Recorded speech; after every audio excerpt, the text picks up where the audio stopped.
ایک روایت کے مطابق ابراہیم علیہ السلام کی عمر 90 سال ہو گئی، اور ایک کے مطابق آپ کی عمر 120 سال ہے، اور آپ کی اہلیہ محترمہ حضرت سارہ رضی اللہ تعالی عنہا کی عمر مبارک 90 سال ہو گئی، 90 سال عمر ہو گئی، 90 سال ہو گئے یارو۔ نام کیا ہے؟ ابراہیم خلیل اللہ۔ ابراہیم تو نام ہو گیا، خلیل اللہ لقب ہے، خلیل اللہ اللہ کا دوست۔ اور میں نے پہلے بھی عرض کیا ہے، خلیل اللہ اس ہستی کو، اس دوست کو، اس پیار کرنے والے کو کہا جاتا ہے جس کا سب کچھ اپنے یار کے لیے ہوتا ہے، جس کا تن من دھن وطن سب کچھ جس کا اپنے یار کے لیے ہوتا ہے، اسے خلیل کہا جاتا ہے۔ یارو نام خلیل اللہ ہے، اللہ کے دوست ہیں، ان کا سب کچھ اس کے لیے ہے، لیکن 90 سال ہو گئے ہیں، اس ابھی تک جھولی خالی رکھی ہوئی ہے۔ یہاں پہ ایک بات کو سنتے چلے جائیں، معاشرے کے حوالے سے بھی عرض کر دوں، آج ہمارے یہاں شادی کے بعد 1 سال 6 ماہ یا 2 سال تک اولاد نہ ہو، ہمارے نوجوان طلاق دینے کے تیار ہو جاتے ہیں، گھروں میں بکھیرے پڑ جاتے ہیں، اللہ کی رحمت سے مایوس ہو جاتے ہیں۔ یارو غور کرو، لا تقنطوا من رحمت اللہ، اللہ کی رحمت سے مایوس نہ ہوا کرو۔ رب کا قرآن فرما رہا ہے، ادھر حکم دے دیا، ادھر ابراہیم علیہ السلام کی مثال پیش کر دی، 90 سال ہو گئے شادی کو، ابھی تک جھولی خالی تھی۔ خدا کا پیغمبر مایوس نہیں ہوا ہے، لیکن اس کے باوجود چونکہ خاتون خانہ تھی حضرت سارہ پاک، آپ نے ایک دن بیٹھے بیٹھے ذکر کر دیا، اے میرے شوہر نامدار، مہربانی فرمائیں، بڑا عرصہ ہو گیا، ہماری گود خالی ہے، میں آپ کو مشورہ بھی دیتی ہوں، آپ کو اجازت بھی دیتی ہوں، آپ دوسرا نکاح فرما سکتے ہیں۔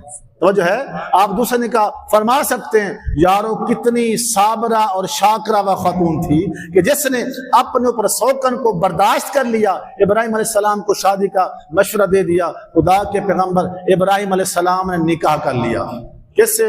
حضرت سیدہ ہاجرہ پاک رضی اللہ تعالیٰ عنہ سے نکاح ہو گیا۔ خدا کی قسم یارو، اب تک تو صرف اور صرف خلیل کا جلیل سے رابطہ تھا، اب تک ہاتھ اٹھا کے نہ مانگا تھا، کیونکہ جب یاری دوستی گہری ہوتی ہے نا، ایک بندہ دوسرے محبوب دوست کے ساتھ کے لیے سب کچھ کر رہا ہوتا ہے، پھر سامنے والے کا ریئیکشن دیکھ رہا ہوتا ہے کہ وہ میرے ساتھ کیا کرتا ہے۔ ابراہیم خلیل علیہ السلام نے اب تک ہاتھ اٹھا کے نہ مانگا تھا، اب جب دوسرا نکاح ہو گیا نا، دل میں خیال آیا کہیں ایسا نہ ہو یہ معاملہ، یہ صبر کا پیمانہ لبریزی نہ ہو جائے۔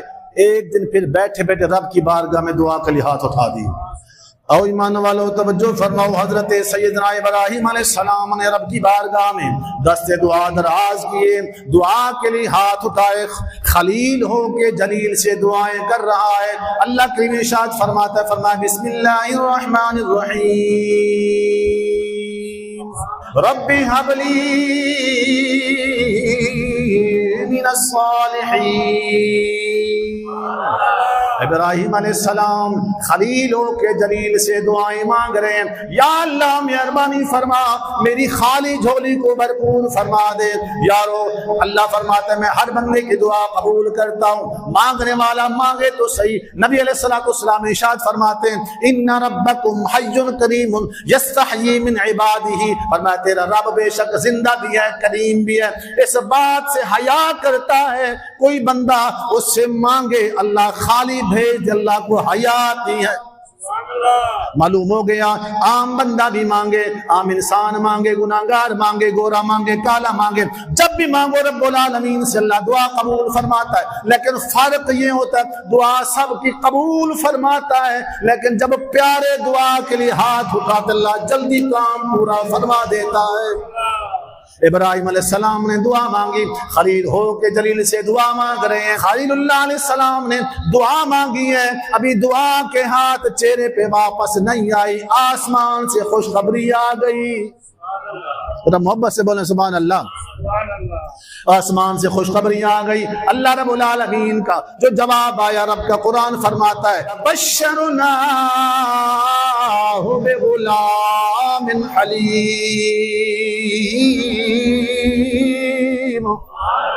اے پیارے ابراہیم، تو نے رب سے مانگا ہے، تو نے دعا کے لیے ہاتھ اٹھائے، ہم نے تیری دعا کو قبول فرما لیا، تجھے غلام پیارا بیٹا عطا فرما دیا۔